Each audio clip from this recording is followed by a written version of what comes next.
নমস্কার, আপনারা দেখছেন জেলার ১ নম্বর online TV channel Birbhum RC TV. শুরু করছি আজকের সংবাদ।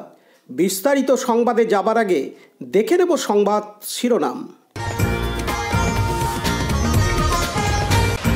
দুবরাজপুর থানার পুলিশের উদ্যোগে ফের আগ্নেয়াস্ত্র কার্তুজ উদ্ধার।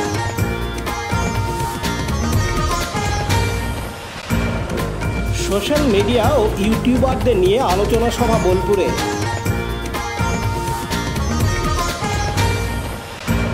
অপসারিত বিজেপি নেতার সাংবাদিক সম্মেলন বোলপুরে।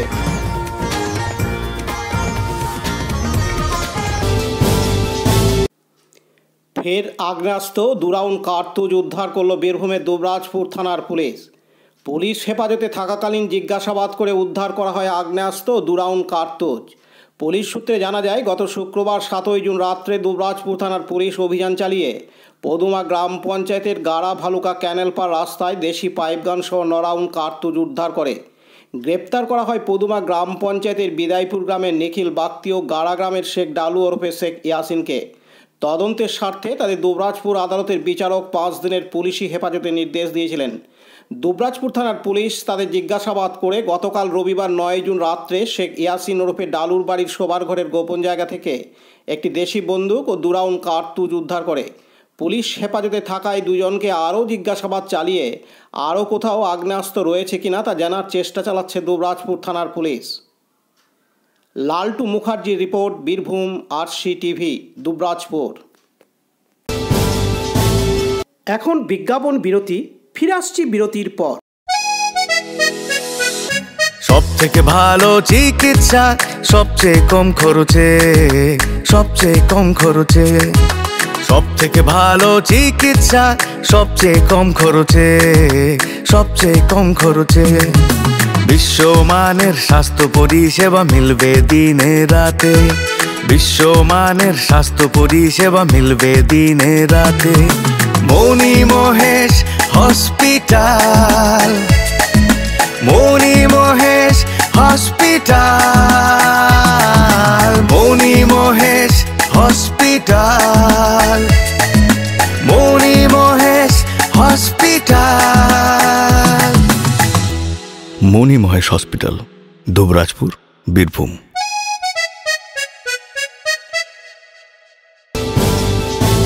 ফিরে এলাম বিরতির পর। সারা রাজ্যের সোশ্যাল মিডিয়া ইনফ্লুয়েন্সার ও ইউটিউবারদের একত্রিত করে তাদের মধ্যে সমন্বয় স্থাপন করে আগামী দিনে এগিয়ে যাওয়ার প্রথম গুরুত্বপূর্ণ পদক্ষেপ হিসাবে 3টি জেলার প্রায় 100 জন প্রতিনিধিকে নিয়ে আলোচনা সভা অনুষ্ঠিত হলো বোলপুরে। গত শনিবার 8ই জুন সকালে বোলপুরের মুলুকে অবস্থিত স্বাধীন ক্যাম্পাসে আলোচনা সভায় বীরভূম, পূর্ব ও পশ্চিম বর্ধমানের শতাধিক সোশ্যাল মিডিয়া ইনফ্লুয়েন্সার ও ইউটিউবার উপস্থিত ছিলেন। এই সভায় এই উদ্যোগের আহ্বায়ক মলয়পীঠের আহ্বানে আয়োজিত সভায় সামাজিক উন্নয়নের সদর্থক সংবাদ বা পজিটিভ নিউজ পরিবেশনের উপর বিশেষ গুরুত্ব আরোপ করা হয়। সেই সঙ্গে রাজ্যে থাকা সোশ্যাল মিডিয়া ইনফ্লুয়েন্সার ও ইউটিউবারদের একত্রিত করে তাদের সমন্বয়ে একটি ফোরাম গঠন ও সেই ফোরামের মুখপাত্র হিসাবে আগামী দিনে সমাজে সদর্থক বার্তা পৌঁছে দেবার লক্ষ্যে পজিটিভ বার্তা থাকবে বলে জানানো হয়েছে। মনে রাখা প্রয়োজন, আমাদের সমাজে ইতিবাচক মানসিকতা গড়ে তোলা খুবই প্রয়োজন। এতে করে বর্তমান যুব সমাজকে যেমন নৈরাশ্য গ্রাস করে না, সেভাবে মানব সম্পদেরও বিকাশ ঘটে। মানব সম্পদের বিকাশ ঘটলে এলাকার যেমন উন্নয়ন হয়, ঠিক সেভাবে সমাজেরও উন্নয়ন হয়। সমাজ ব্যবস্থার সঙ্গে যখন আমরা জড়িত, ঠিক সেভাবে সামাজিক উন্নয়নের সঙ্গে আমরা জড়িত। আমাদের শিক্ষা, সংস্কৃতি, ভাষা সব কিছুই সামাজিক উন্নয়নের সঙ্গে ওতপ্রোতভাবে জড়িয়ে রয়েছে। সমাজের সদর্থক মানসিকতা গড়ে তুলতে সদর্থক বার্তা পৌঁছে দেওয়া খুবই প্রয়োজন।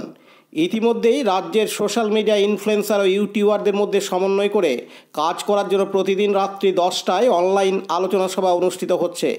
এদিনের সভায় শতাধিক সোশ্যাল মিডিয়া ইনফ্লুয়েন্সার ও ইউটিউবার ছাড়া বহু বিশিষ্টজন উপস্থিত ছিলেন। এদিন ইউটিউবাররা জানান, আজকের কর্মসূচি বলতে পজিটিভ বার্তার আহ্বায়ক মাননীয় মলয়পীঠের আহ্বানে এখানে অনেক সোশ্যাল মিডিয়ার সঙ্গে যুক্ত বা ফেসবুক এবং ইউটিউবার যারা আছেন তাদেরকে নিয়ে একটি সমন্বিত আকারে আলোচনা সভা অনুষ্ঠিত হলো। সেখানে আমরা সবাই উপস্থিত ছিলাম। সেখানে সম্মিলিতভাবে সদর্থক বার্তা বা সদর্থক সংবাদ পরিবেশনের জন্য সম্মিলিতভাবে যেভাবে কাজ করা যাবে তার কিছু আলোচনা এখানে হলো, এবং আশা করছি যে আজকের এই প্রত্যেকেই যে পজিটিভ বার্তা একটা ইউনাইটেড ফোরাম, বিভিন্ন সোশ্যাল মিডিয়া ইনফ্লুয়েন্সার বলুন বা ইউটিউবার যারা আছেন তাদের সবাই মিলে বিভিন্ন জেলায় ছড়িয়ে ছিটিয়ে রয়েছেন, তাদেরকে প্রত্যেকেরই একটি সমন্বয় বা যৌথ মঞ্চ বলা যেতে পারে। আমি আশা করব যে এই পজিটিভ বার্তার মধ্য দিয়ে সবাই একসঙ্গে কাজ করে সমাজে বা দেশে একটা ইতিবাচক সাড়া ফেলবে। পজিটিভ বার্তা যে আহ্বায়ক মলয় পিট আপনাদেরকে বিস্তারিত আকারে বললে, আমি মতুয়া সংঘের পক্ষ থেকে শুধু পজিটিভ বার্তাকে এইটুকুই শুভেচ্ছা জানাচ্ছি যে আগামী দিনের যে পথ চলা সেটা খুব সুন্দর হবে। আমরা আমাদের অল ইন্ডিয়া মতুয়া সংঘ তার সেক্রেটারি হিসাবে মতুয়াদের উদ্দেশ্যে বলবো এবং আপামর জনসাধারণের উদ্দেশ্যে বলবো যে এই পজিটিভ বার্তা চ্যানেলটাকে আপনারা সাবস্ক্রাইব করুন, লাইক দিন, শেয়ার করুন, কমেন্টস করুন এবং আগে বাড়াবার ব্যবস্থা করুন। সকলের উদ্দেশ্যে শুধু এটুকুই বার্তা দিলাম, এই পজিটিভ বার্তা একটা দিশা দেখাবে আগামী দিনে। খুব সুন্দর একটি সংগঠন এখানে তৈরি হলো, এর জন্য সকলকে আমার মতুয়া সংগঠনের পক্ষ থেকে শুভেচ্ছা জানাচ্ছি। পাশাপাশি এদিন এই উদ্যোগের আহ্বায়ক মলয় পিট বলেন, যেনারা ইউটিউব এবং ফেসবুক সোশ্যাল মিডিয়া চ্যানেল পরিচালনা করেন, তেনারা মিলিত হয়ে সমাজের ইতিবাচক যে সমস্ত খবর একজোটে প্রকাশ করার একটা অঙ্গীকার করলেন। এবং আজকের মিটিংয়ে ঠিক হলো যে একটি ফোরাম গঠন করা হবে। সরকারের যে গঠনমূলক কাজকর্ম এবং সমাজে যে সমস্ত ডেভেলপমেন্টের বিভিন্ন সংস্থা কাজ করছেন সেইগুলিকে তেনাদের চ্যানেল মাধ্যম তুলে ধরবেন এবং একটি প্ল্যাটফর্ম তৈরি করা হয়েছে যেটির নাম দেওয়া হয়েছে পজিটিভ বার্তা। এটি মূলত ফেসবুক একটি গ্রুপ, সব চ্যানেল একত্রিত হয়ে এখানে বিভিন্ন ইতিবাচক খবরকে ট্যাগ করবেন এবং যেভাবে নেতিবাচক খবর মানুষ দেখছেন এবং উৎসাহ বোধ করছেন দেখার বা করার জন্য, যাতে করে যুব সমাজ নেগেটিভ মেন্টালিটির গড়ে উঠছে, সামাজিক দায়বদ্ধতায় তেনারা অন্তত একটা করে পজিটিভ খবর প্রকাশ করে এই গ্রুপে দেবেন। বিশেষত আমরা যারা এনজিও করি বা সোশ্যাল ডেভেলপমেন্টের কাজ করি, আমরা সমাজের বিভিন্ন স্তরে মানুষকে যুক্ত করে এই সমস্ত খবর যাতে মানুষ দেখে, অর্থাৎ ওনাদের ভিউয়ার্স ভালো হয়, কমার্শিয়াল অ্যাটিটিউডেও ওনারা যাতে টিকে থাকতে পারে, সেটা আমরা দেখব, এই অঙ্গীকারও আমরা করি। ওনারা খুব খুশি হন এই ভাবনা ভেবে যে এতদিন পর্যন্ত একটা ধারণা ছিল নেগেটিভ ছাড়া খবর হবে না। কাজী আমিরুল ইসলামের রিপোর্ট, বীরভূম RCTV, বোলপুর। এখন বিজ্ঞাপন বিরতি, ফিরে আসছি বিরতির পর। RCS Network, high speed internet, broadband, cable TV and landline service provider, Dubrajpur, Birbhum. আমাদের এখানে পাবেন BSNL, RailTel, City Alliance and Jio ফাইবারের internet, cable TV and landline টেলিফোনের কানেকশন নিতে যোগাযোগ করুন। দুবরাজপুর 034622962777 7449000072।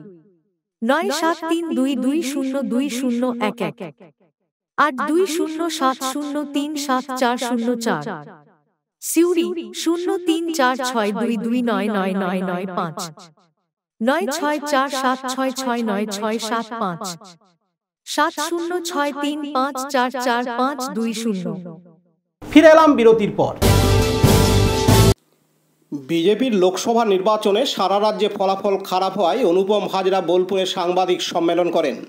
এই সাংবাদিক সম্মেলনে আজ সোমবার 10ই জুন বিজেপির অপসারিত নেতা অনুপম হাজরা জানান, আমি 8 থেকে 10 মাস আগে বলেছিলাম সারা রাজ্যে বিজেপির ফলাফল খারাপ হবে, এমনকি 2 অঙ্কের গণ্ডিও পেরোবে না। আর আমার কথাটাই সঠিক প্রমাণিত হয়েছে। কোথায় 2019 সালের 18টি সিট থেকে 12টি আসনে নেমে এসেছে। এর জন্য দায়ী বিজেপির লবিবাজি। আর এরকম যদি চলতে থাকে তাহলে পরবর্তী নির্বাচনে 2টি আসনও পাবে না বিজেপি। এমন কিছু আসন ছিল যেখানে প্রচুর পরিমাণে পুরনো বিজেপি করা লোকজন বসে আছে, তাদের সাথে নব্য বিজেপির কোনো নেতা কথাবার্তা বলেননি। আবার এমন কিছু আসন আছে যেখানে পুরনো বিজেপি কর্মী সমর্থকদের সঙ্গে যোগাযোগও পর্যন্ত করা হয়নি, যেমন বোলপুর, বীরভূম লোকসভা, পূর্ব বর্ধমান, আসানসোল, বাঁকুড়া ও যাদবপুর। এই 6টি আসনে বিজেপি খুব সহজেই জিততে পারত, যেগুলি বিজেপি হেরেছে। এদিন তিনি আরও জানান, দাদা ভোটে এই ভরাডুবি এবং নির্বাচনের আগে দেখা গেল আপনাকে দল বিরোধী কথা বলার জন্য পদ থেকে অপসারণ করা হলো, কি বলবেন সমগ্র বিষয়ে?